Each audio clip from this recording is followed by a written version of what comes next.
Quatrième cycle électoral en RDC, avancé ou recul, tel est le thème de l'émission de ce jour, votre magazine Les Débats Congolais. Nous sommes très contents de vous retrouver encore une fois dans le cadre de cette émission. Nous avons aujourd'hui le réel plaisir de recevoir dans ces numéros du Débat Congolais un invité de marque. Il s'agit bien du président de l'UNPC Kinshasa, ambassadeur universel de la paix.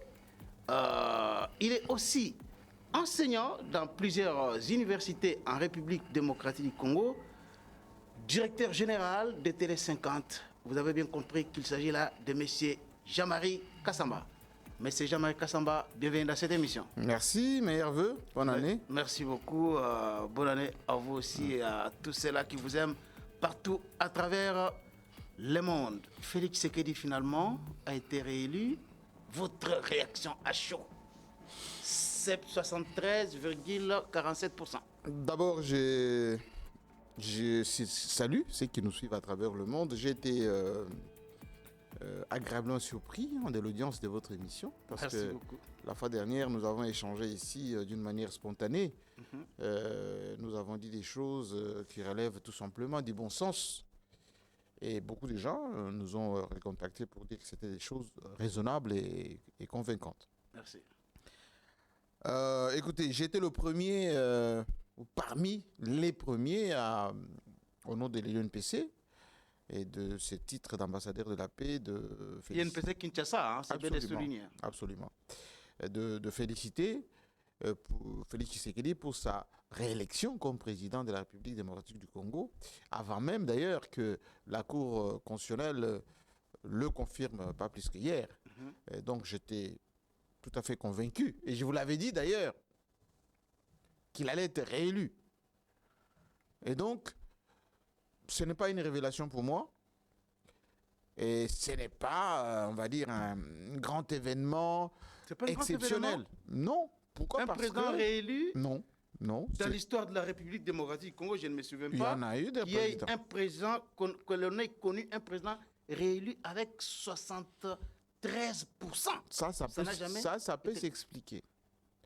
Ça peut s'expliquer. Mais la réélection d'un président en fonction, c'est tout ce qui est le plus normal lorsqu'on est bien organisé. Je l'avais dit la fois dernière qu'il ne fallait pas en faire autant. Des choses désagréables pour seulement chercher la réélection du président Tshisekedi. Parce qu'il était dans une perspective de réélection d'une manière tout à fait logique. Pourquoi? Parce que les Congolais sont fatigués de situations délétères. Parce que lorsque vous êtes président en fonction, vous créez les conditions. Si vous avez envie de rester, vous créez des conditions pour que vous puissiez être réélu d'une manière ou d'une autre. C'est pour ça que j'avais déconseillé autrefois tout ce qu'il y a eu comme gesticulation. Loi Tchani, des pères et des mères, etc. Et ça jouait un grand rôle, hein, la loi Tchani. Hein. Attendez, c'était inutile de faire ça. Deuxièmement, une certaine stigmatisation de certains opposants. Stigmatisation. Oui, c'est-à-dire les Katumbi, les Matata, le procès, tout ceci, ça ne servait absolument à rien parce que... Procès Matata suspendu, ça va reprendre. Oui, mais c'était dans la perspective de diminuer les challengers. Ah bon? Oui. Lorsqu'un ancien Premier ministre poursuivi pour des faits connus de tous, plus de 300 millions de dollars... non justifié, vous pensez que c'était fait pour l'empêcher? Poursuivre est une chose, mais achever la poursuite ou les poursuites est une autre. Et nous avons connu chez nous beaucoup de procédures qui ne se sont pas révélées des grandes réussites pour la justice et pour, je dirais, le peuple congolais. On a lancé des poursuites, ensuite ça s'est dilué comme ça, ensuite même les poursuivis se sont vus congratuler des fonctions, des honneurs, etc., etc.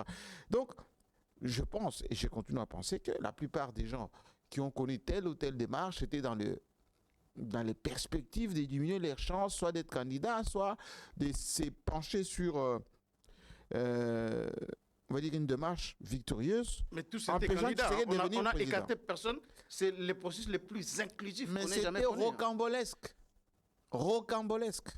C'est-à-dire que même ceux qui sont in fine arrivés à être candidats, c'était au forceps. C'est-à-dire que eux-mêmes, ils ont lutté avec tout pour vraiment les Matata, les Matata a Katumbi. dit Matata qui s'est retiré lui-même alors que Non, sa candidature était Matata- acceptée. Il non. s'est retiré lui-même. D'abord, pour qu'il soit candidat, il aurait fallu qu'il fasse toutes ces gesticulations par rapport à la justice, par rapport aux Mais poursuites. c'est la par- justice elle-même qui avait décidé de suspendre la procédure. Ça, devant la c'était Cour constitutionnelle. essentiellement parce que il fallait créer, vers la fin, un climat, on va dire, apaisé, pour donner les quitus aux observateurs internationaux, notamment à l'opinion, pour dire, regardez, on disait que c'était des mauvaises élections, mais finalement, il y a Mais tout. est-ce que ça n'allait pas dans l'intérêt de la majorité au pouvoir d'avoir plusieurs candidats? C'était ça les calculs. Non, c'est parce Pour qu'il que y avait l'opposition ait des voix il y avait dispersées. une menace de boycott.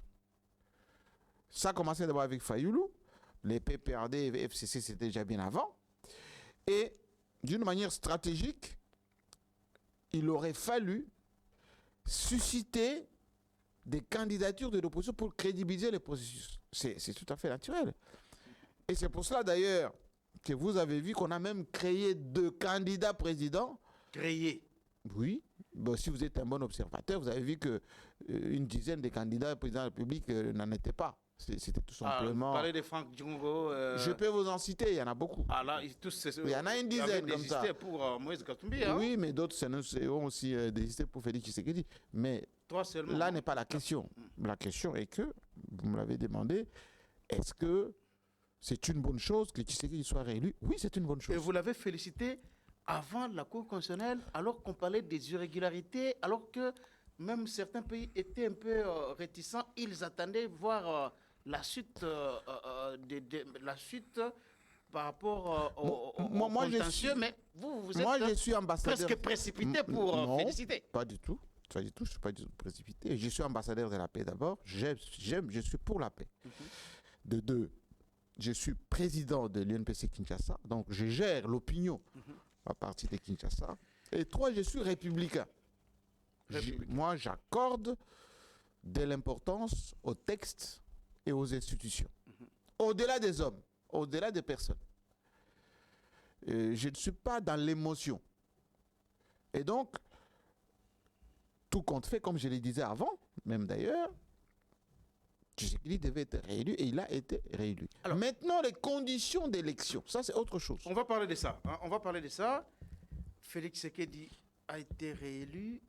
Alors, première question que j'aimerais vous poser par rapport à ça. Comment avez-vous trouvé les comportements, l'attitude du peuple congolais? Vous avez vu les élections, comment ça s'est passé dans notre pays en 2006, 2011, 2018.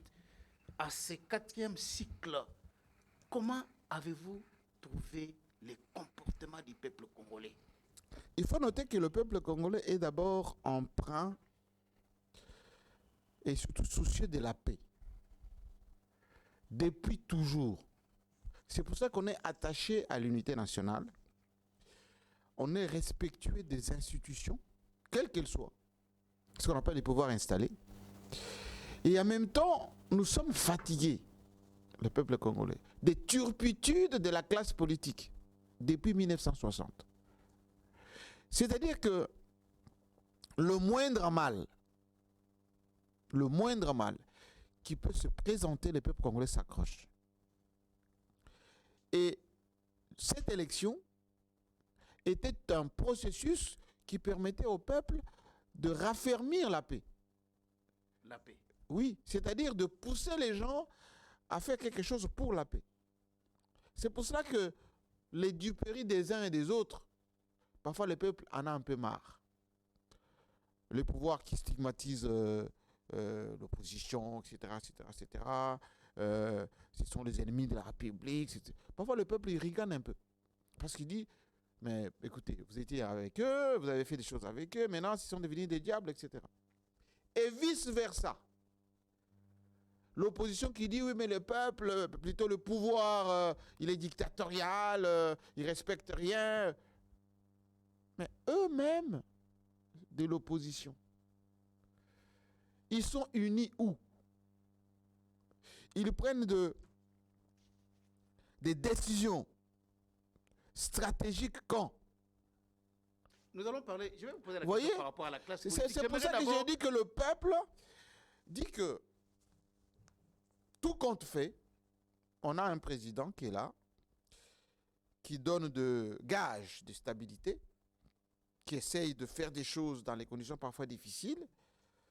Tant qu'à faire, on se met avec lui pour avancer. Mais il lui pose des conditions à ce président. Et on en parlera si vous voulez bien. Nous allons en parler. Alors, il y a des critères sur base desquels le peuple peut élire partout à travers le monde. Soit c'est les bilans, les discours.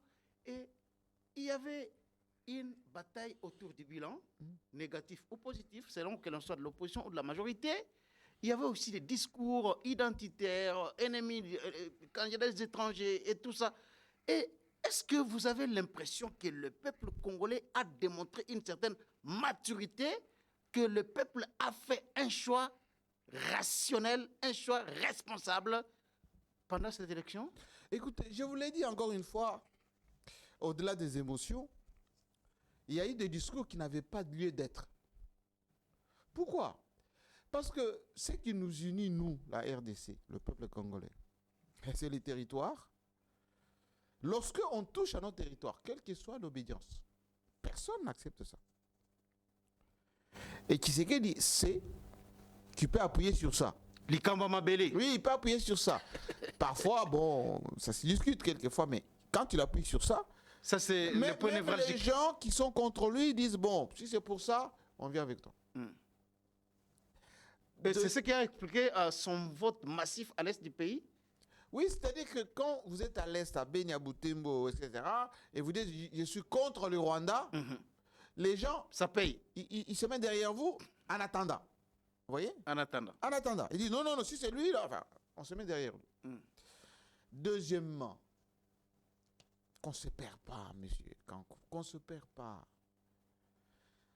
Ce qui nous unit, nous, c'est la stabilité et le côté mosaïque du pays. C'est pour ça que quand, à chaque fois, Tshisekedi revient sur « je suis président de tous les Congolais », les gens s'apaisent un tout petit peu. Ils disent « oui, oui, d'accord, comme il a dit ça, c'est qu'il a compris les raisons pour lesquelles il a sa place. » Mais ceux qui lui rendent mauvais service, c'est ceux qui sont autour de lui, ou ceux qui sont dans le discours du tribalisme, du régionalisme, du côté partisan. Est-ce que vous comprenez? Régionalisme. Oui, tribalisme et régionalisme. Au Katanga aujourd'hui, hein? Oui. Un côté un peu triomphalisme, d'invective. Invective. Oui. À un moment donné, ça devient de l'arrogance gratuite, pour rien. Et du dénigrement de l'autre. Parfois, on s'attaque à tout le monde. On s'attaque aux églises, on s'attaque aux étrangers, on s'attaque à d'autres tribus. On ne sait plus, on s'attaque à qui. Et ça dessert. Et donc, le peuple, lui... Parlons d'abord de ce qui a servi, tu sais qu'il dit. Ce qui lui a servi, c'est le souci de l'unité nationale. Okay. Ça, le peuple accroché à ça. 2, c'est la stabilité. Ce qu'il a lui appelé les acquis. C'est-à-dire que on a commencé à faire des choses, permettez-moi que je consolide ça. Les gens ont dit oui, voilà, on va aller dans ce sens-là. Est-ce que vous comprenez? Ce qui l'a aussi aidé, c'est parfois les divisions de l'opposition. Parce que quand les opposants se divisent, ils vont en Afrique du Sud, au lieu de trouver une candidature commune. Fayoulou sort, Mukwege sort, et chacun vient ici, il essaye de prêcher pour sa paroisse. Ça décourage les gens. À Genval, rappelez-vous, lorsque Tshisekedi, le père, avait réuni toute l'opposition, de facto, il a été plébiscité, pour ne pas dire décrété le patron de l'opposition. Quand ils sont allés à Genève, même si Kamer et Tshisekedi étaient sortis, vous avez décrété que Fayoulou, c'est lui qui a représenté l'opposition. Et c'est pour ça que Fayoulou a été élu massivement en 2018. Cette fois-ci, Tshisekedi en a joué un tout petit peu en tant que challenger, en essayant de diviser aussi l'opposition. Tout le monde divise l'opposition. C'est lui qui a divisé l'opposition. Bien évidemment. L'opposition s'était réunie à la les stratégies. Ils ont créé Congo Yamakasi. Des stratégies, parfois, à un moment donné, on les soupçonnait avec Fayoulou. À un moment donné, on dit les Moutamba sont avec lui. Est-ce que cela a été vrai Fayoulou avec Tshisekedi. C'est des bonnes guerres. C'est des bonnes guerres. Vous pensez que Tshisekedi a un peu. Si ce n'est pas lui directement, ça va être ses militants. Ça fait partie des stratégies politiques. Vous pensez vraiment que Fayoulou a été utilisé par Tshisekedi? Est-ce que François Mitterrand, qui pouvait croire que François Mitterrand avait utilisé Jean-Marie Le Pen pour diviser la classe politique française? Ma question est claire, Jean-Marie Kassamba. Vous pensez vraiment que le président Tshisekedi avait pris langue avec Fayoulou pour qu'il soit l'élément qui va diviser l'opposition? C'était dans le débat. Mais vous n'affirmez rien? Non, je n'affirme rien parce que, vous savez, il y a ceci de vrai dans notre société. La radio-trottoir a quelque chose de vrai. Donc, il n'y a pas de fumée sans feu. Mais moi, en tant que responsable, je peux vous dire, quand vous analysez comment dire, les discours voleurs patentés, les hauts et les bas de Fayoulou, tantôt il est partant, tantôt il n'est plus partant, tantôt il ceci, et stigmatise ses camarades de l'opposition, tout compte fait, ça ressemble à une stratégie de déstabilisation de l'opposition. Mais c'est tout à fait naturel que moi je suis au pouvoir, je ne ferai que ça. Si Tshisekedi n'avait pas développé ces mécanismes-là avec ses lieutenants, c'est qu'il n'y avait pas d'associé politique. Mais ça marchait. Et pour preuve, l'opposition partie des Unis, ça a fragilisé ces Alors, qu'est-ce qui a fait que, par exemple, ici à Kinshasa, Fayoulou ne puisse pas avoir des voix comme ce fut le cas en 2018, Katumbi ne puisse pas, presque pas, été élu à Kinshasa, et qu'est-ce qui a fait qu'au Katanga Tshisekedi ait fait un score honteux comme celui-là? 3 questions. Écoutez, moi je n'aimerais pas... vous avez vu que depuis le début, je vous parle de la réélection de Félix Tshisekedi comme un fait naturel. D'accord? Mais les voix, c'est notre débat. Pourquoi? Parce que la qualité de cette élection pose un réel problème. La qualité? Oui, la qualité de l'élection. La qualité est mauvaise. Ce n'est pas de bonnes élections? Non, elle est mauvaise. Pourquoi? Parce que la comptabilité des voix, la traçabilité des voix, à un moment donné, elle pose problème. Autrefois, il y a eu certainement des problèmes. Il n'y avait pas de traçabilité parce qu'il n'y avait pas d'Internet, il n'y avait pas d'images qui ont circulé, etc. Mais aujourd'hui, avec les nouvelles technologies, on a comptabilisé suffisamment des irrégularités, des incohérences qui ont fait que là où tel pense être élu massivement, ça ne semble pas être le cas. Mais tout compte fait, comme on dit, tout compte fait. On doit s'accrocher à l'essentiel. Parce que si on entre dans l'analyse qualitative de l'élection. Donc on ne peut pas croire, accepter que les scores, par exemple, que Tshisekedi a réalisé à Kinshasa et au Katanga, Fayoulou aussi, d'abord, faut comprendre, tout ça, c'est pas vrai. C'est ce que vous voulez dire? D'abord, il faut comprendre que si vous êtes un bon analyste, l'élection en République démocratique du Congo est tribale. Sociologique. Oui, sociologiquement tribaliste, l'électeur congolais. Que vous le vouliez ou non. Vous allez à l'Équateur, ce sont les gens de l'Équateur qui ont pignon sur rue. Bemba qui incarne les Guy Luando, c'est d'abord Bemba qui est le père, hein, là-bas. Bon. C'est d'abord lui et les autres viennent après. Ça ne se décrète pas. Ça se décrète pas. Sinon on n'aurait pas vu les masses derrière Katumbi, derrière Fayoulou, etc. Non. J'ai dit, d'une manière intrinsèque, vous voulez contester les déchets de Bemba dans les grands Équateurs aujourd'hui? Il y a des questions qui se posent. Ah bon? Oui. Vous pensez qu'il y a la nouvelle génération qui est plus que lui? Bien évidemment. Si vous regardez Guy Luando, Jean-Lucien Boussa, les Baende, les Liaou, Janine Mabunda. Même Janine Mabunda, qui n'a pas été dans la campagne. Willy Bakonga aussi. Non. Ah bon? Non. Malheureusement, non. Et donc, la cartographie du Grand Équateur d'aujourd'hui n'est plus la cartographie des années 80, 90, surtout en 2006. Non, ce n'est plus ça. C'est parfois ça qu'on vend au président Tshisekedi.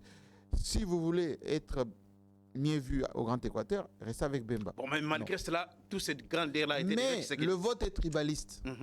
Vous allez au Katanga, les Katangais, ils s'aiment. Les Katangais s'aiment. Ils s'aiment d'abord, eux, les Katangais. Et Tshisekedi ne peut pas avoir autant de voix au Katanga.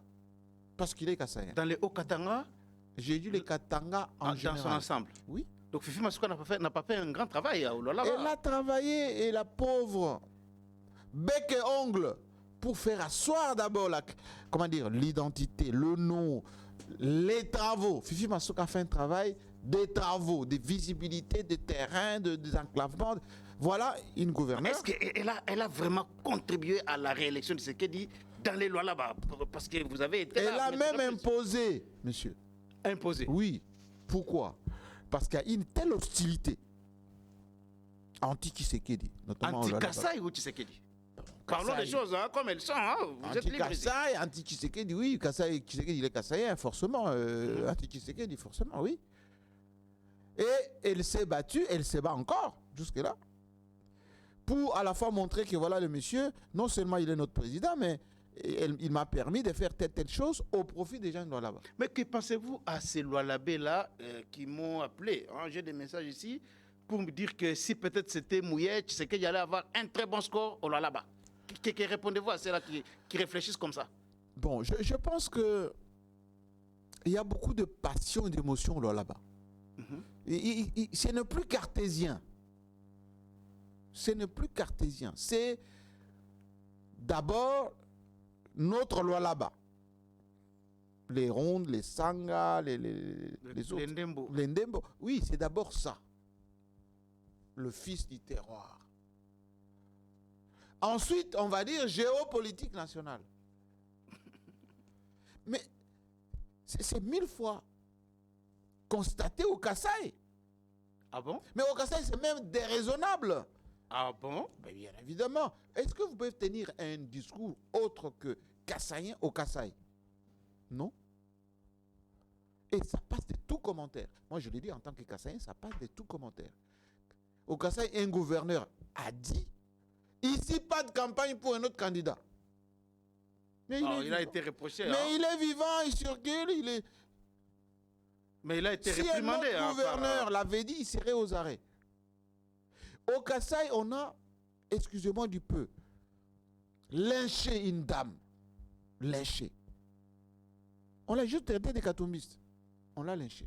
Au vu aussi de tout le monde. Est-ce que vous ne comprenez pas cela ça avec tout ce qu'il y a eu comme maltraitance des Kassaïens au Katanga? Vous ne pouvez pas que les plaies sont encore fraîches, qu'il y a des passions. Moi, je comprends. Je suis le premier à comprendre. J'ai changé mon nom en ajoutant S. Parce qu'on m'a privé de visa ici. Ah bon? Mais mon nom, c'est dit Katsamba Baswa Babintu. Ok. Et les Baswa avec SW, Babintu avec TOIS à la fin. Tout ça, c'était parce que quand j'ai eu mon diplôme ici avec un pourcentage extraordinaire, je vais là où on donnait les bourses pour l'étranger, on me posait sur la question quelle région? J'ai dit Kasaï Oriental. Venez demain. J'ai fait 4 fois. J'ai arrêté, je suis parti en Europe et faire toutes mes études en Europe. Oui, les Kassaïens ont été victimes de discrimination depuis bien longtemps. Mais l'esprit régionaliste, il est ancré en nous. Partout à travers le Congo? Sans passion. C'est-à-dire qu'à un moment donné, non, sans raison, je voulais dire. À un moment donné, on ne se pose pas la question, mais je soutiens mon frère ici. Pourquoi? La première raison, parce qu'il est Kassaïen d'abord. Parce que c'est mon sang. Et les votes de Katumbi, les votes massifs de Katumbi au Katanga, c'est aussi pour cette raison-là? Katanga y est tout, oui. Katanga y est tout. C'est notre frère. C'est pas un vote réfléchi sur... Non, d'abord Katanga y est tout. C'est comme quand vous êtes au Congo central. Vous dites l'ONATRA, ça appartient au Congo central. Vous ne posez même pas de questions. Le Congo est comme ça. Allez à Beni si vous pouvez ouvrir un magasin si vous n'êtes pas nandé. Vous ouvrez, personne ne viendra. À Beni. Vraiment. Personne ne viendra. Et donc, Tshisekedi a joué un peu sur ça. C'est pour ça qu'il a pris des leaders province par province.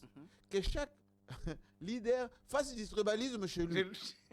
Aïe, battre campagne chez Les lui. boss au fond à Mounoukoutouba là, les Ngwashi là-bas. De ce côté, Bemba fait avec ses en Lingala là-bas. Du côté Swahiliphone, ben, il a pris les Bahati, les Camérés, jusqu'à Julien Paloukou, Julien Paloukou, Moussa Mouissi. Chacun, tu fais ton tribalisme chez toi. L'essentiel est de me faire la compilation de toutes ces voix pour que je sois réélu. Et ça paye cash, hein? Non, c'est la comptabilité des tribalismes. Comptabilité des tribalismes? Oui, malheureusement. Le Congo, c'est la comptabilité des tribalismes. Maintenant, le challenge que nous avons. La comptabilité, mais ça c'est grave ce que vous dites. La comptabilité des tribalismes. C'est la somme. La somme des Des tribalismes. régionalismes. C'est ça, pour ça Congo. que la première réforme qu'il faut faire, c'est... Pourquoi vous ne parlez pas de la diversité, mais vous dites somme des tribalismes? Ça c'est fort. Somme des tribalismes, pourquoi? Parce que cet esprit, il faut d'abord l'enlever dans nos textes. Dans les textes. La territoriale est installée sur base des tribalismes. Vous ne pouvez pas élire un gouverneur de province, quelqu'un de chez vous. Parce que même chez vous là-bas, il est d'une tribu aussi. Absolument. Même chez vous là-bas, il ne fait pas les consensus. Ensuite, pour l'élire, il faut des députés provinciaux de chez vous. Pas qui habitent là-bas. Je dis bien de chez vous. Et donc, le gouverneur que vous voyez ici, c'est la somme des tribalismes de la RDC.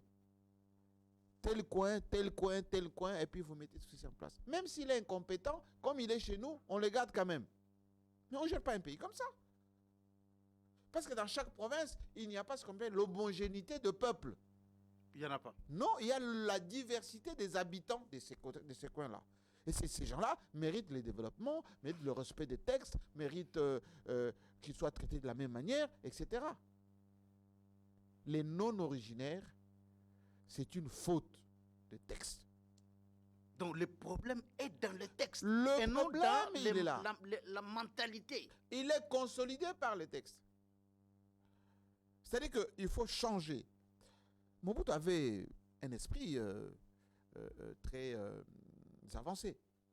Lorsqu'il faisait la permutation des gestionnaires des provinces, et tu arrives dans une province, tu ne fais pas plus de 2 ans. Donc tu n'as pas le temps de t'asseoir, de mettre tes... Hein? Mais est-ce que Jean-Marie tu travailles seulement... Vous avez beaucoup vécu en Europe. Oui. Et il n'y a pas de tribalisme en France, par exemple, le pays, je dirais même votre deuxième pays. Oui. Qu'est-ce qui était à la base comme de aux ça? États-Unis. Comme aux États-Unis. Qu'est-ce qui était à la base? Parce que notre démocratie se calque aussi sur le modèle européen. Mais justement, quand vous copiez bien. La décentralisation en France ou aux États-Unis, le fédéralisme, c'est basé sur à la fois les compétences, l'ancrage et les projets. Jamais dire que un préfet, on va le nommer parce qu'il est... De ma tribu. Non. On regarde le préfet sur base de son cursus. La plupart des préfets sont des énarques. Ils ont fait l'ENA. Mais ils ont fait quoi pour atteindre cette maturité-là? C'est ça ma question en fait. Hein? Mais c'est parce qu'on a dématérialisé l'État, s'il vous plaît. En 1789, lorsqu'il y a la Révolution française, c'était sur base des privilèges des grandes familles. Les royaumes, les empires, ça c'était des familles. Là, il y avait encore un peu de tribalisme. Hein? Pas un peu, trop. On disait, il y avait du sang bleu. Donc, il faut avoir le sang bleu. Quand tu as du sang bleu, tu as le droit de régner et puis tu as des sujets. Les Français ont dit non, il faut que ça s'arrête à un moment donné. Vous mangez du pain dans les palais, là-bas c'était exacerbé, c'était choquant. les royautés étaient dans le luxe le plus opulent. Les clergés, Oui. les tiers-états. Oui, il y avait un peu les églises, les nobles. Et le petit peuple était là-bas en train de manger du pain rassis. On a fini avec ça. Ça, c'est le peuple qui a pris conscience lui-même, Oui. mais à travers les leaders qui étaient là, Lafayette et beaucoup d'autres. Oui, absolument. Mais comme aux États-Unis, la guerre de sécession, c'est la même chose. Mais chez nous, vous voulez copier la démocratie. Et je reviens sur ce que je dis la fois dernière. La démocratie n'est pas adaptée à nos sociétés. Excusez-moi du peu. C'est de la distraction, la démocratie. La distraction. C'est de la distraction. C'est comme vos histoires des droits de l'homme, des associations, des ONG parfois qui ne servent pas. C'est de la distraction. Vous allez me dire qu'en Israël, on ne peut pas créer des associations de défense des droits de l'homme en Israël. Vous voyez ce qui se passe en ce moment? On ne peut pas dire qu'en France, on ne peut pas créer ce qu'on appelle les associations pour l'expression libre des médias. Allez demander aux médias français par rapport à la prise de position, par rapport à l'Ukraine, ou par rapport à ce qui se passe en Israël, si ces médias vont prendre position pour les victimes. Aux États-Unis, c'est la même chose. Lorsqu'on parle de la Russie, c'est le diable, tout ce qui se passe en Russie, c'est zéro. Encore Et là, dans tous les médias, c'est comme ça. Hein? Oui, oui. Et les gens vont dire non, nous on est contre les Chinois. Donc, ils mettent en application la politique étrangère de leur pays. Oui. Ce qui n'est pas le cas chez nous. Leurs intérêts. Or, chez vous ici, on vous oblige d'avoir les ONG. On vous oblige de défendre les droits de l'homme. Mais en même temps, on ne vous pose pas la question sur vos intérêts. C'est pour ça que moi j'ai félicité Tshisekedi. Les intérêts de la République démocratique du Congo, c'est la stabilité et la paix. Alors, maintenant, pour le reste, on doit maintenant discuter. On doit maintenant mettre carte sur table. Vous avez le deuxième mandat, oui. Mais comment vous allez l'opérer maintenant? Avec qui? Dans quelles conditions? Pour quel objectif? Là, il faut qu'il y ait un débat. Alors, revenons un peu à ce que vous étiez en train de dire ici. La somme des tribalismes. Oui. Ça, et vous dites que les textes que nous avons encouragent cela. Ce qu'on a vu au Kasaï pendant ces élections, les votes de Tshisekedi, les votes massifs de Tshisekedi au Kasaï, les votes massifs de Moïse Katumbi ça dans les Katanga. Plébiscite ici, le tribalisme. Plébiscite. On a plébiscité le tribalisme. D'un côté, c'est de la passion, de l'émotion, c'est notre sang, etc. Mais au même moment, les gens ne se posent pas la question. Je vote ainsi pour quel objectif?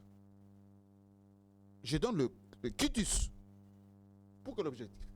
Parce que si les gens se posaient la question, nous avons eu notre frère, effectivement, qui a été président pendant 5 ans. En face, qu'est-ce qu'il nous a fait comme projet de développement?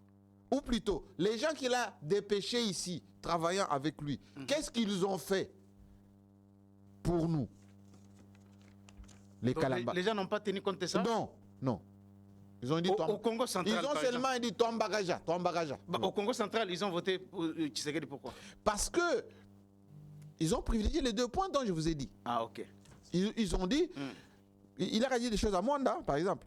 Voilà, je vais faire ça, je vais faire ça. Mais si les gens de Mwanda avaient dit, écoutez, vous avez posé la pierre ici pour le port en eau profonde, comme ça n'a pas eu lieu, bon, on ne vous vote pas. Non, les travaux continuent. Vous avez vu les images. Ils ont commencé, mais pas à la vitesse dont on voulait. Tout ça. Notamment. Donc, les gens n'ont pas voté foncièrement Tshisekedi pour le mandat. Est-ce que les discours de Katumbi, étrangers, zambiens, avec tout ce que j'en permets, vous avez suivi, c'était un combat incroyable. Inutile. Ça n'a pas payé ce discours-là? Oui, mais ça a payé pour l'esprit faible, mais inutile. L'esprit faible? Oui, l'esprit faible, vous avez dit que... Les gens qui veulent protéger leur pays afin qu'ils n'aillent pas dans les mains de celui qui a une nationalité apparemment douteuse. Vous pensez que ça, c'est inutile? Je vous dis, c'est des chiffons rouges. Et c'est à juste titre, d'ailleurs. Si on vous pose la question, les Russes, là, qui nous voulaient nous attaquer, ils ont arrêté, les Russes. Non, mais vous avez suivi Didier Manara qui avait dit qu'il y a eu plusieurs tentatives de hackers russes. Ce sont les déclarations tactiques circonstancielles. Tactiques circonstancielles. Vous pensez que la Russie la Russie que vous voyez là, si la Russie décide, avec ses satellites, avec ses technologies très avancées, notamment en intelligence économique et en intelligence artificielle, je vais m'occuper de l'organisation RDC. Du site de la CENI. Enfin. Il ne peut pas... Monsieur, la Russie pirate les États-Unis d'Amérique, a changé le cours des élections aux États-Unis d'Amérique. La Russie a piraté la France. La Russie écoute tous les présidents africains. Tout. Je dis bien tout. La Russie. La Russie a mis... Vous voyez la victoire du Mali. C'est la prise en charge de la Russie des télécommunications du Mali. Vous adorez beaucoup la Russie, hein? Vous avez un faible pour les dictateurs, Jean-Marie Kassamba. C'est pas que j'adore. J'analyse les rapports de force sur le plan géopolitique. Moi, je suis un géopoliticien. Okay. Donc, j'analyse comment ça se passe à travers le monde. Je vous explique comment les choses se passent. La Russie n'a pas besoin de venir s'occuper de la RDC. La Russie a chassé les Européens de l'Afrique en 2 temps, 3 mouvements. La Russie a vaincu l'Occident en Afghanistan, en Syrie, en Libye. Afghanistan? Bien sûr. Vous pensez les Russes avaient échoué aussi en Afghanistan, hein? Je crois 79. Hein? Je vous explique que les talibans là que vous voyez là, qui ont chassé les Occidentaux, ni l'Iran, la Russie, ils n'allaient pas réussir. Alors donc, pour vous, les Russes n'étaient pas... Non, c'était tactique. Dans la danse pour... C'était tactique. C'est comme quelqu'un qui a une femme à la maison, il dit attention, j'ai une métisse à côté là, qui est vraiment... Est-ce que c'est normal pendant la campagne qu'il y ait des promesses parfois ronflantes comme ça? C'est tout à fait normal? Oui, oui, oui. Et là, ça payait pour... C'est des bonnes guerres. Et tu sais qu'il est très bon pour ça. Ah bon? Oui, oui, il est très bon. Et puis il est dit avec beaucoup de sérieux. Oh, comme quoi, par exemple? Mais quand tu sais qu'il dit, s'il y a seul escarmouche, je suis à Kigali. Mais c'est tactique. Et le Rwandais, on dit, oh là là, bon, on va lui faire son escarmouche, est-ce qu'il a attaqué? Non, il travaille comme il a commencé à faire. Il ne va même pas répondre, il va avancer. Il a eu le résultat qu'il voulait. C'est ça, être politicien. C'est ça, être politicien? Mais à l'époque, tu sais qu'il défendait Katumbi, non? Quand Kabila et son système, par exemple, à l'époque, moi, c'est ce que j'avais déconsidéré. Katumbi, passeport, avec, etc. Le même. Et vous avez combattu Katumbi hier. Hein, Moi, j'explique toujours des choses. Non, mais vous n'étiez pas d'accord avec Katumbi parce qu'il était en opposition avec Joseph Kabila. Non, moi, je ne combats personne. Moi, j'explique. J'explique. À l'époque, j'avais dit, hein, aux proches du président Kabila à l'époque, il ne faut pas faire de Katumbi un grand opposant. Après son histoire des troisième par pénalty. Ils ne m'ont pas écouté. Et ils ont créé un Katumbi qui est devenu plus puissant encore. Alors, Jean-Marie Kassamba, je parlais ici, le thème même de l'émission, 4e cycle électoral, avancé ou recul. Pour la première fois, on voit la Commission électorale nationale indépendante publier la liste des gens qui ont fraudé ou les présumés fraudeurs. Est-ce que c'est une avancée? Est-ce qu'avec ce que la CENI a fait ici, vous pensez vraiment qu'en 2028, il y aura les politiciens qui auront le courage d'acheter les machines à voter pour aller se faire voter eux-mêmes chez eux à la maison? C'est pas quand même... C'est tactique. Ah bon? Vous aimez beaucoup les mots, hein? C'est une stratégie de viabilisation. De crédibilisation. Oui. Et c'est bien mené par Kadima. Une commission qui a rendu un rapport, ce n'est pas une tactique... Non, ce n'est pas l'autoflagellation, c'est une crédibilisation du processus. Et tout simplement. Et c'est bien fait. Dans les fonds, c'est pas vrai? C'est bien fait. Non, vous savez, si vous voulez réparer un dysfonctionnement, posez-vous les questions sur les causes, pas les conséquences. Et je répète, si vous voulez améliorer ou guérir un malade, vous faites des diagnostics sur les causes de la maladie et vous opérez une thérapie et vous avez les résultats. Invalider les gens qui ont triché, c'est une thérapie. Mais en réalité, il faut se poser la question. Ces machines sont une propriété de la CENI. Et la CENI a sanctionné les agents qui sont impliqués dans ça. Ces machines sont une propriété de la CENI. Et ces machines ont l'exclusivité d'être mises à la disposition des gens que par la CENI, sur le plan national et sur le plan provincial. Et par la CENI dans son ensemble, il y a quand même des gens qui sont chargés de faire ça. Ce sont les gens qui sont au service de la CENI. Et la CENI peut recourir ou requérir la force publique et les droits pour sanctionner alors sévèrement un ou plusieurs de ces éléments qui ont transgressé la loi en la matière. On devait arrêter en masse, je dis bien en masse, et les responsables de la CENI et les supplétifs, ou autrement dit les gens qui ont été utilisés par la CENI pour le processus électoral. Mais si la CENI n'a pas encore ces détails-là et que il a dénoncé les gens qui ont profité de ça, c'est à eux d'aller maintenant dire comment ils ont eu les machines. C'est clair. S'il y a une structure qui maîtrise la territoriale en RDC, c'est la CENI. Notamment les questeurs, notamment les secrétaires exécutifs. Ils maîtrisent qui a quoi, où, à qui on a donné quoi et à quel moment. Ils peuvent vous dire que cette machine, avec la traçabilité, est passée de telle main, à tel endroit, etc. Vous pensez qu'on peut vraiment mettre en cause les députés, les ministres en fonction, les gouverneurs, même les proches du chef de l'État, comme ça pour... Ça s'appelle crédibilisation. C'est bien mené par Kadima, très bien mené. Parce que la communauté internationale, notamment les diplomates, ont dit, comme moi d'ailleurs, tu sais qu'il est réélu, c'est bon. Adopté, validé. Mais les malversations là qu'on voit un peu, je dirais d'une manière ostentatoire, comment corriger ça? On est en train de corriger. Mais moi, là n'est pas ma question. Moi, qu'on invalide, c'est pas ma question. Ma question à moi est, allez, ce processus, il est vécu. Qu'est-ce qu'on fait maintenant? Mais est-ce que vous... Et avec qui?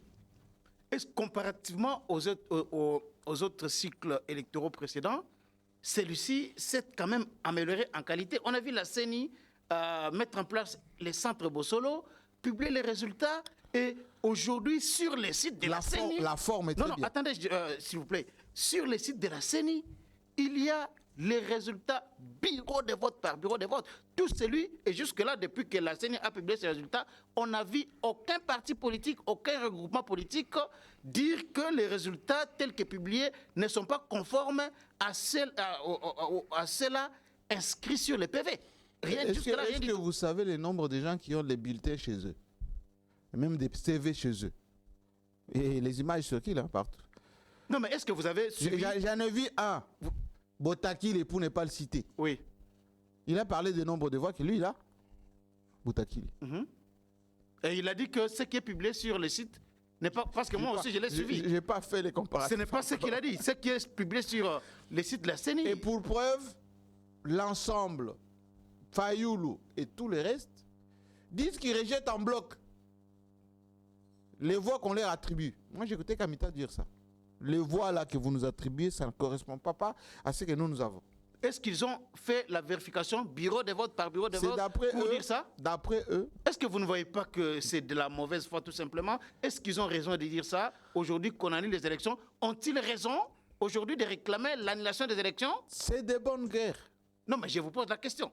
Est-ce qu'ils ont raison de le faire aujourd'hui? Ce n'est pas moi de dire s'ils ont raison ou tort. Dans tout processus électoral, le rôle de l'opposition est de contester. Donc l'opposition ne peut pas aussi accepter une victoire... à une exception près. Tout le monde n'est pas Georges Weah. À une exception près. Est-ce que vous savez que Marine Le Pen avait contesté la victoire à l'époque de Sarkozy, ensuite comment il s'appelle, Macron, pour s'incliner après. Aux États-Unis, Trump n'a jamais accepté. Je dis d'ailleurs que Biden a été élu président. Bolsonaro au Brésil, la même chose. Ouais. Pour Lula. Donc, il n'y a rien sous le soleil là qui peut... Donc ça ne vous surprend pas? Non, du tout. Les déclarations de l'opposition, ça ne vous surprend pas? L'opposition gère toujours le ministère de la parole. Toujours. Alors, Jean-Marie Kassamba, la classe politique, est-ce que vous avez compris les comportements de la classe politique? Parce qu'au niveau des législatives, c'est là où il y a eu des combats épiques entre compétiteurs. Est-ce que vous avez analysé un peu les comportements de l'homme politique à ce niveau-là? Il y a eu un changement de ce côté-là? Est-ce que vous vous attendez à autre chose que ce que nous sommes en train de voir? Non. Moi, à un moment donné, j'avais espoir dans la jeunesse congolaise faisant la politique. Mais j'ai vu que même les jeunes candidats se sont évertués dans des pratiques honteuses de corruption. Pour avoir un siège. Je vous en citais même pas. Même candidat président. Même candidat président. Tel qui négocie pour $5,000, qu'on lui donne des voix. Tel qui appelle, tel non, il faut m'orienter des choses. Tel qui... J'avais espoir, moi, à la jeunesse. 5 kilos. Oui, 5 kilos. Moi, j'avais espoir dans la jeunesse. Les caciques, là, les apparatchiks, comme on le dit. Mais c'est des bonnes gars. Enfin, ils ont été toujours comme ça. On a vu les gens comme les Bochab, là, et tout ça. Moi, je cite personne. Non, mais moi, je cite. Hein, je vous donne des cas. Des Gentini Ngobila. Vous savez, qu'est-ce qui peut justifier le fait que les acteurs politiques soient prêts à tout pour ne fût-ce que devenir député? Est-ce que vous comprenez un peu cela? C'est la cupidité, tout simplement, de notre classe politique. La cupidité. Le fait de penser qu'on peut vivre que grâce à la politique. Vivre grâce à la politique? Oui. Mais certains sont professeurs d'université. Mais est-ce qu'ils se contentent de cela? Hommes d'affaires. Moi, j'ai vu le doyen, plutôt le président des professeurs, demander la radiation de certains professeurs. De la Pikine, etc. Le président de la Mais la question n'est même pas à ce niveau, la question au niveau des valeurs. Regardez les gens qui étaient élus FCC, qui ont pensé qu'en faisant la transhumance, non seulement ils allaient être protégés par Tshisekedi, ils allaient avoir beaucoup de postes et de l'argent encore pour continuer les trains de vie d'avant, en crachant sur toute leur vie. Toute leur vie. Et, oui, mais regardez comment ils finissent. C'est incroyable, hein? C'est-à-dire que non seulement la confiance que le peuple leur a fait depuis longtemps, ils ont craché dessus. Les avantages et les honneurs qu'ils ont eu du temps des Kabila. Oui, ils ont craché dessus. Les valeurs à transmettre même à la population, à la jeunesse, ils ont craché dessus. Et finalement, tu sais qu'il avait fait comprendre, mais écoutez, moi, je suis aussi dirigeant politique qui peut subir ce que Mobutu a connu, ce que Kabila père a connu, ce que Kabila fils a connu. Et donc, je regarde aussi mes intérêts. Vous pensez que c'est ce qui les a lâchés? Ou bien c'est l'essor de chacun? Beaucoup pensaient que le fait d'être union sacrée, ça absout à tout, ça absout tout, ça permet d'avoir une nouvelle vie, et tu sais qu'il allait s'asseoir dessus, il dit non, on avance ensemble, etc., etc. Ce n'est plus le cas. Et moi, je me pose la question, comment ils vont se retourner? Comment ils vont se retourner? Parce que pour certains, c'est la fin d'une carrière. Ah bon? Oui. Couvert de honte de cette manière-là? Oui, c'est la fin d'une carrière parce que comme ils étaient déjà habitués à un certain train de vie, grâce au mandat, grâce aux conciliabules, grâce au poste, grâce aux gens qu'ils ont placés par-ci, par-là, avec les retours d'ascenseur, etc., tout ceci s'écroule. C'est difficile, hein, de passer d'une grosse Jeep au catch. Si vous avez 5 bureaux, 10 bureaux que vous entretenez, etc., quand ça tombe plus, allez, vous qui ne... Mais j'aimerais que vous répondiez un peu clairement. Bon, c'est vrai que vous avez parlé de la cupidité, le fait que les gens remuent ciel et terre pour devenir députés, ils sont prêts à tout. Mais il y a d'abord l'effet $21,000, mais il y a l'effet aussi honneur indu. Il y a aussi l'effet qu'on est considéré en RDC seulement quand on a un mandat politique. Qu'avec un mandat politique, on peut devenir député, on peut devenir ministre, on peut devenir ADG, on peut devenir PCA. C'est pas pour servir le peuple? Non. Ah bon? Ah ben non. C'est pas pour servir le... Mais est-ce que vous avez vu, vous, monsieur Kankou, un débat politique, idéologique dans cette campagne électorale? Il n'y a pas eu de débat d'idées? Et citez-moi un seul député qui a dit, moi quand je serai député, je vais développer ma province avec tel projet, chiffré à tel montant, et je vais l'installer en déant telle période. Non. Règle numéro 1, Fatou Béton. On danse en plus. Règle numéro 2, je suis leader de chez moi. Règle numéro 3, je suis votre sang, élisez-moi. C'est tout. Et le peuple qui vient, les gens qui viennent là en masse, ils partent avec quelle documentation? Vous avez vu pendant la campagne électorale, les militants qui viennent au meeting, répartis avec la documentation. On va faire tel projet dans votre coin, et ça va coûter ça, voilà le moyen de financement, voilà ce qu'on va faire. Ils repartent avec un t-shirt, des maigres francs congolais. C'est tout. Alors, Jean-Marie Kassamba, les élections se sont passées en RDC, 4e cycle électoral. Et c'est valable même dans la diaspora. Ah bon? Oui, mais citez-moi un seul pays de la diaspora qui a produit des candidats avec des projets ici, où on a fait campagne, pas les candidats présidents. Alors, Jean-Marie Kassamba, 4e cycle électoral, on voit les élections qui se passent aussi à travers certains pays africains, et vous étiez au Congo-Brazzaville, oui. Avec, on a vu les images avec le président Sassou, comme si vous étiez des amis. Ça étonnait beaucoup de gens. C'est mon Lorsque père. vous faites la comparaison entre la RDC et le Congo-Brazzaville, vous pensez que nous sommes un peu en avance? C'est une autre réalité. Moi, je connais la sous-région. Je vous avais dit que je suis ambassadeur de la paix, mais j'ai beaucoup d'amitié dans la sous-région, de par mes relations, notamment ici à Brazzaville, avec la famille Sassou. Je ne cache pas que je suis vraiment de la famille. Quand je traverse, je suis reçu avec beaucoup d'honneur, beaucoup d'empathie. Des accolades avec le président oui, Sassou. c'est chez moi. Lui, c'est un dieu là-bas au Congo-Brazzaville. Hein? C'est un grand homme politique, c'est un doyen. C'est vraiment un dieu là-bas. Hein? C'est pas un comme chez nous doyen. ici. Il fait partie de la classe politique depuis que le Congo-Brazzaville existe, depuis 1960. Donc, un grand militaire et un grand politicien qui connaît toute la classe politique congolaise. Il les connaît un à un et il joue avec habilement, comme on dit. Il fait de la politique intelligente. Ah bon? Oui, c'est le récit. C'est le récit. Et qu'est-ce qui explique ces affinités-là avec un président comme Sassou Bon, vous avez vu dans l'intimité hein, de ces présidents-là. Non, c'est parce que des gens se sont posé des questions. Moi, j'aime bien puiser de la sagesse, mais également constater la manière dont les choses se font d'une manière géostratégique. Vous savez qu'aujourd'hui, le Congo-Brazzaville est orienté Chine, Russie. Turquie. Pourtant, c'était le fief des Français. C'est la France-Afrique. Hein? Oui, oui. Mais Sassou le fait avec beaucoup d'intelligence. Les Congo français, hein? Les Congo français. Je dis bien beaucoup d'intelligence. Sassou, c'est un communiste. Communiste? Mais oui, mais il est... Vous affirmez qu'il est communiste? Il est PCT, Parti Congolais du Travail, avec le drapeau rouge. Jusqu'aujourd'hui.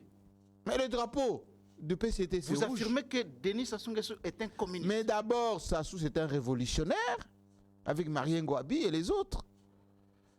La plupart des bâtiments que vous voyez à Brazzaville, c'est construit par les Chinois et les Russes.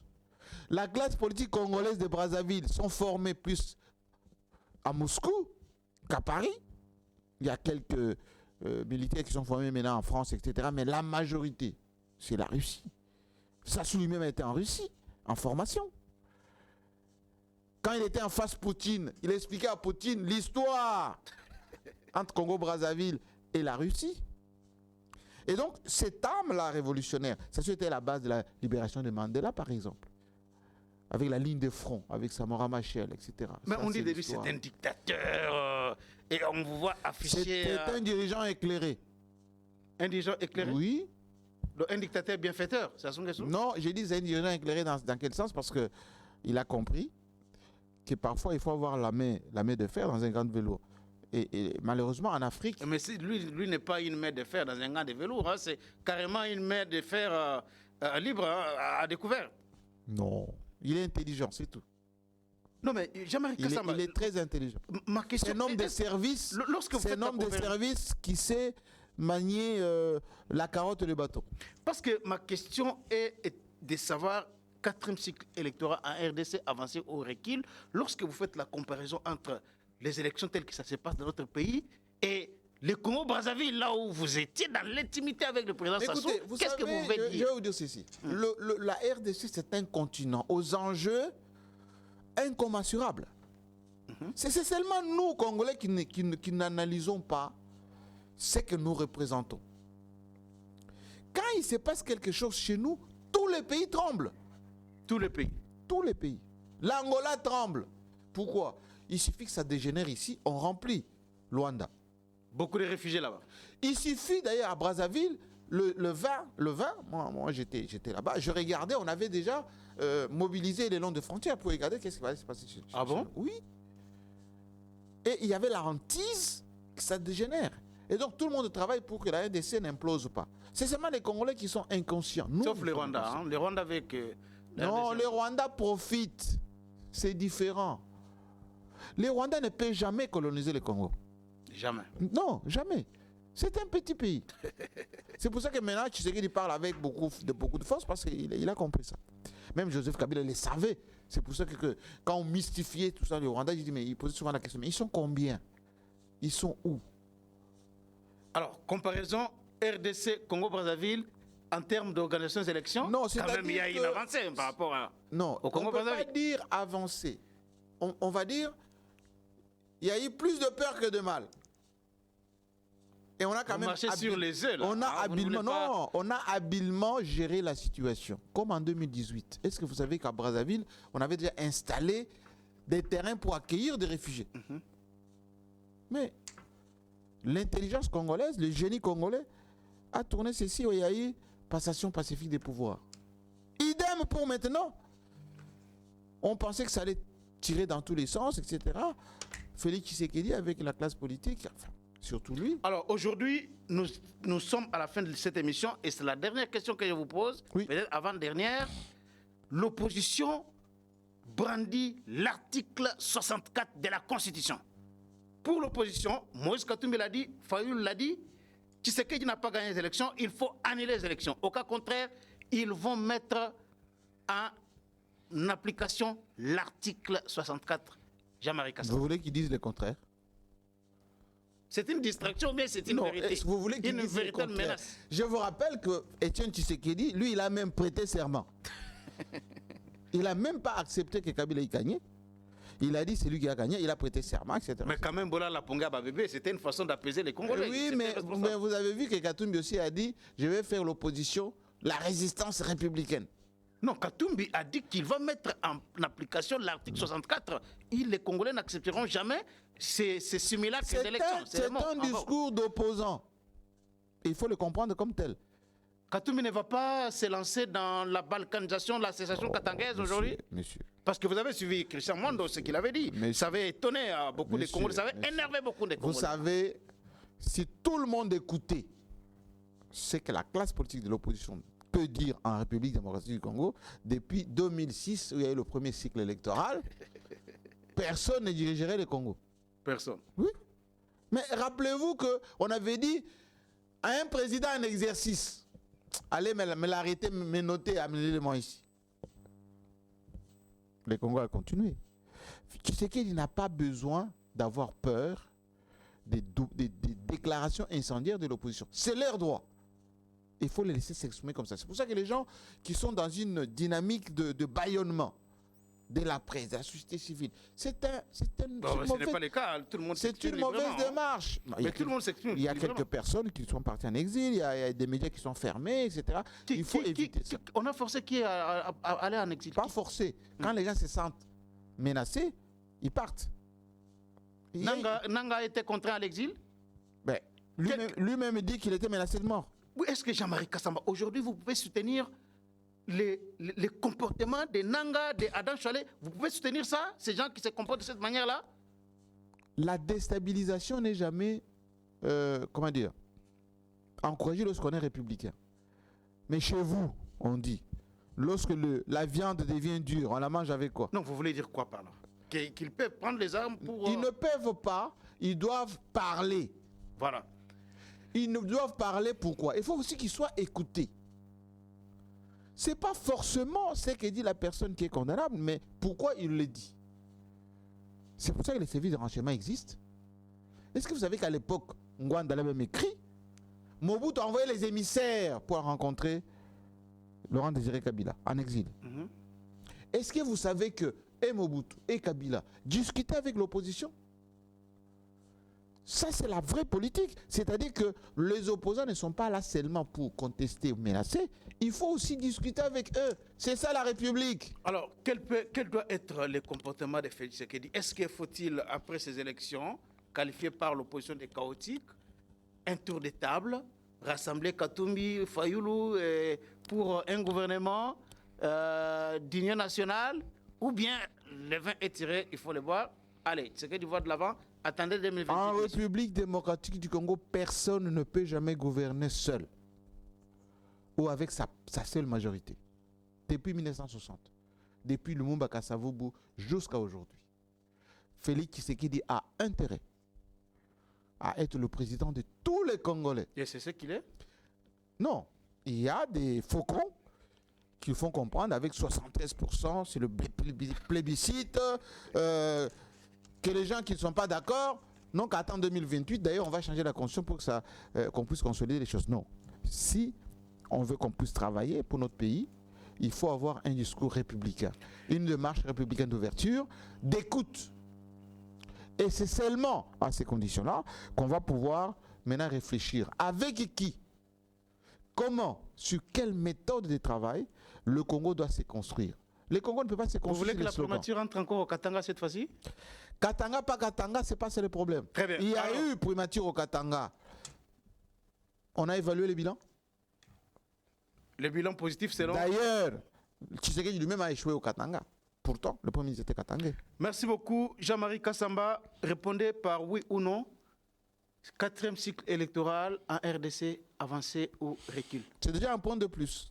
Merci beaucoup. Restez branchés sur votre chaîne. Nous allons nous retrouver très prochainement dans un autre numéro de votre magazine Les Débats Congolais.